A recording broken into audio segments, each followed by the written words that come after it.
وذكر فإن الذكرى تنفع المؤمنين۔ ابھی تک آپ نے مولانا مفتی عبدالقیوم عتیق صاحب مظاہری کے آفیشیل چینل کو سبسکرائب نہیں کیا ہو تو سبسکرائب کر لیں اور بیل آئیکن کو پریس کر دیں تاکہ ہماری ہر نئی ویڈیو کی نوٹیفیکیشن آپ کو جلد سے جلد مل جائے۔ جزاک اللہ۔ بسم اللہ الرحمن الرحیم۔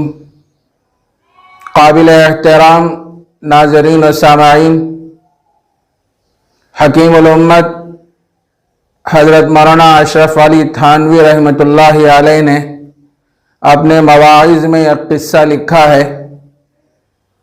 دو آدمی بستر مرگ پر تھے، بالکل مرنے کے قریب تھے۔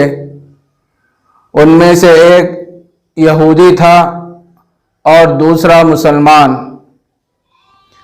جب یہودی کے مرنے کا وقت قریب آیا تو اس کے دل میں خواہش پیدا ہوئی کہ مچھلی کھائی جائے، لیکن اس کے پاس مچھلی نہیں تھی۔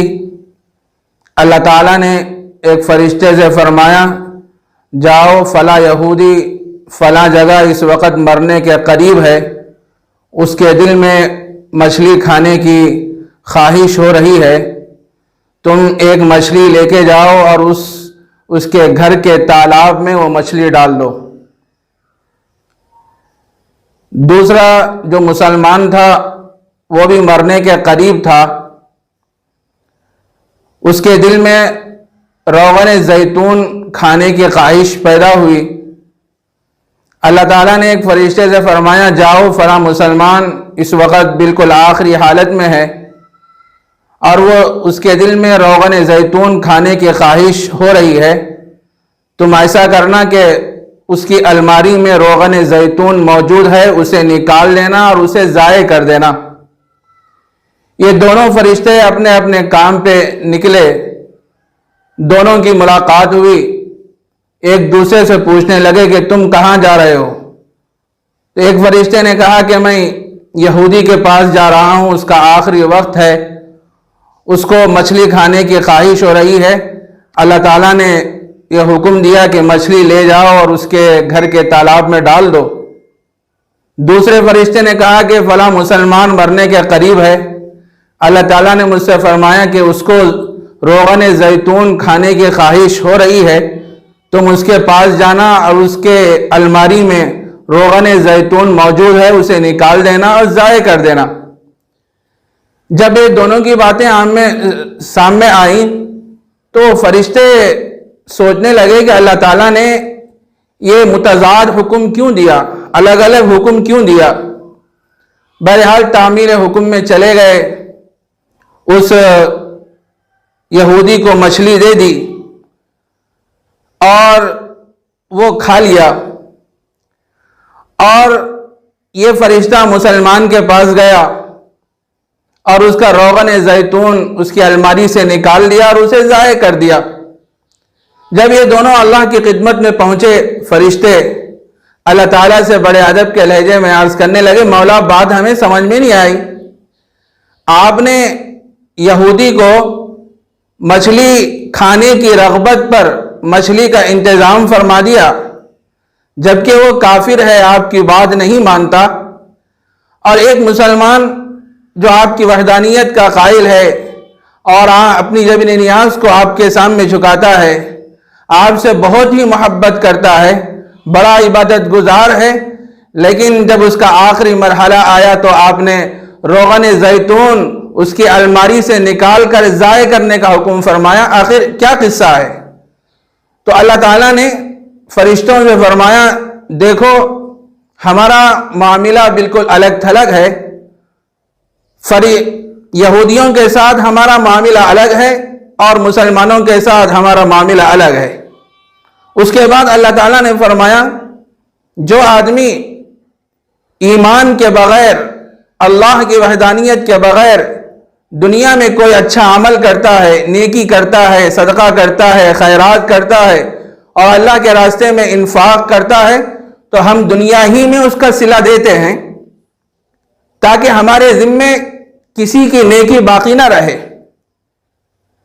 چونکہ وہ شخص جو مرنے والا تھا دنیا میں اچھے کام کیا تھا, ہمارے ذمے اس کی ایک نیکی باقی تھی, تو جب اس کے مرنے کا آخری وقت آیا تو اس کو مچھلی کھانے کی خواہش پیدا ہوئی, تو ہم نے مچھلی کا انتظام کر دیا اور وہ کھا لیا. تو اب ہمارے ذمے اس کو کوئی نیکی دینا باقی نہیں ہے. رہا معاملہ مسلمان کا, ہم تو یہ چاہتے ہیں کہ مسلمان گناہوں سے پاک اور صاف ہو کر ہمارے دربار میں آئے. اس لیے مسلمان کے انتقال کا جب آخری وقت آیا اور وہ بیماری کی حالت میں تھا, تو بیماری کی حالت میں ہم نے اس کے سارے گناہ معاف کر دیے, لیکن اس کے ذمے ایک گناہ باقی تھا. تو ہم نے سوچا کہ یہ ہمارے دربار میں آنے والا ہے, ہمارے پاس آنے والا ہے, تو لہذا اس کے ساتھ ایک ایسا معاملہ کیا جائے کہ اس سے اس کا وہ گناہ بھی ختم ہو جائے اور وہ پاک اور صاف ہو کر ہمارے دربار میں آئے. تو اس واسطے ہم نے روغن زیتون اس کی الماری سے نکال کر ضائع کر دیا, تاکہ اس کے دل کو چوٹ پہنچے اور اس کی خواہش پر وہ اپنی خواہش کی تکمیل نہ کر سکے آخری وقت میں, اور اس کے دل پر چوٹ پہنچے. ہم نے اس واسطے یہ عمل کیا, یہ کام کیا, تاکہ وہ ہمارے دربار میں آئے تو پاک اور صاف ہو کر آئے. میرے دوستو, اندازہ لگائیے اس واقعے سے, آدمی جب ایمان کے بغیر, اللہ کی وحدانیت کے بغیر دنیا میں کوئی عمل کرتا ہے, صلہ رحمی کرتا ہے, انفاق کرتا ہے, اللہ کے راستے میں خرچ کرتا ہے, تو اللہ تبارک و تعالیٰ دنیا ہی میں اس کا صلہ دے دیتے ہیں, آخرت میں اس کا کوئی حصہ نہیں ہوتا. لیکن جو مسلمان ہوتا ہے, اطاعت گزار ہوتا ہے, فرما بردار ہوتا ہے, مقصد زندگی کو سمجھ کر اللہ اس کے رسول کے احکامات کے مطابق زندگی کو بسر کرتا ہے, دنیا ہی میں اس کو صلہ تو مل ہی جاتا ہے, لیکن آخرت کا صلہ تو ایسا ہے کہ ہم اس کا وہم گمان بھی نہیں کر سکتے. ایسی نعمتوں کو اللہ تبارک و تعالیٰ نے آخرت میں تیار کر کے رکھا ہے. قرآن مجید میں اللہ تعالیٰ نے ارشاد فرمایا, من کان یرید حرث الآخرہ نزد له فی حرثہ ومن کان یرید حرث الدنیا نؤتہ منہا وما له فی الآخرۃ من نصیب. جو شخص آخرت کی کھیتی کو چاہتا ہے, آخرت کی ترقی چاہتا ہے, تو نزد له فی حرثہ, ہم اس کی کھیتی میں اضافہ کرتے ہیں, ترقی دیتے ہیں. ومن کان یرید حرث الدنیا, جو شخص دنیا کی کھیتی کو چاہتا ہے, نؤتہ منہا, ہم اس دنیا میں جو اس کو کچھ دے دیتے ہیں.